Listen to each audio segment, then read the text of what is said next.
Pemirsa, penindakan atas perdagangan pakaian bekas impor kembali digencarkan aparat setelah Presiden Joko Widodo menginstruksikan penegakan aturan larangan impor yang telah dikeluarkan pemerintah. Karena sangat mengganggu dan dapat mematikan industri tekstil dalam negeri dan UMKM lokal. Lantas apa strategi aparat penegak hukum dalam memberantas penyelundupan pakaian bekas yang sudah menjamur hingga saat ini? Informasi selengkapnya untuk Anda berikut ini.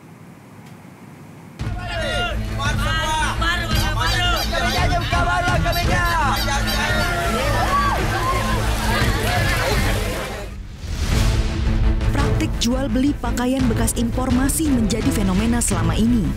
Tak cuma harganya yang murah dan terjangkau, bahkan terkadang terselip barang-barang bermerek yang membuat minat masyarakat sangat besar untuk membelinya.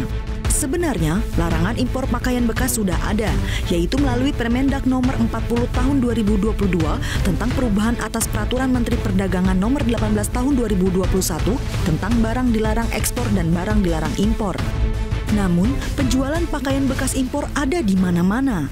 Tak hanya di Jakarta, di Kota Bandung lokasinya penjualan baju impor bekas berada di Pasar Cimol Gede Bage dan Lilin di Astana Anyar. Bahkan, untuk mensiasati tingginya permintaan konsumen, tak jarang pakaian bekas impor dibuat seperti pasar kaget.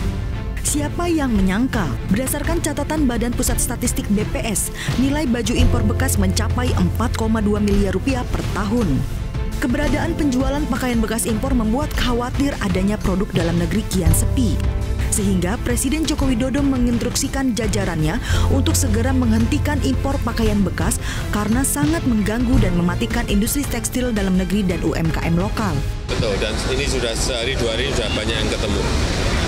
Itu mengganggu industri tekstil di dalam negeri, sangat mengganggu. Larang dan sanksi. Jadi yang namanya impor pakaian bekas stop. Mengganggu, sangat mengganggu industri dalam negeri kita. Namun, tak bisa dipungkiri, penjualan pakaian bekas impor sudah menjadi madu bagi pencari rejeki. Salah satu pedagang pakaian bekas impor di Mojokerto, Jawa Timur, Dadang Wahyu, dirinya menjual pakaian bekas impor sejak tahun 2019 lalu. Dalam menjual pakaian bekas impor, omset yang didapat pun cukup menjanjikan. Dan menurutnya, penjualan pakaian bekas impor tidak merusak pasar karena setiap masyarakat memiliki pasar yang berbeda-beda. Menurut Dadang, dengan adanya larangan penjualan pakaian bekas impor, tak menyurutkan dirinya untuk tetap terus berjualan dan berharap kepada pemerintah agar mencari solusi bagi para penjual pakaian bekas impor, bukan mematikan penjualannya. Tetap berjualan, Mas. Untuk omset, Mas, omsetnya sendiri tiap hari berapa? Omset tiap hari kadang 100.000, kadang 200. Yang dijual di sini ada hoodie, ada celana, sepatu, gitu sih, Mas. Para pelaku penyelundupan balpres kini masih terus diburu oleh aparat kepolisian. Berdasarkan arahan Presiden Joko Widodo, Kapolri Listio Sigit Prabowo memerintahkan jajarannya untuk mengusut dugaan penyelundupan impor pakaian bekas yang ada di seluruh Indonesia. Yang jelas sudah saya perintahkan seluruh wilayah yang terkait dengan pintu-pintu masuk di Cukai untuk dilakukan pemeriksaan. Dan kalau nanti kedapatan ditemukan ada penyelundupan yang memang itu dilarang oleh pemerintah, saya minta untuk ditindak tegas. Sedangkan, menurut salah satu pembeli pakaian bekas impor, dirinya membeli pakaian bekas impor untuk anaknya karena faktor ekonomi.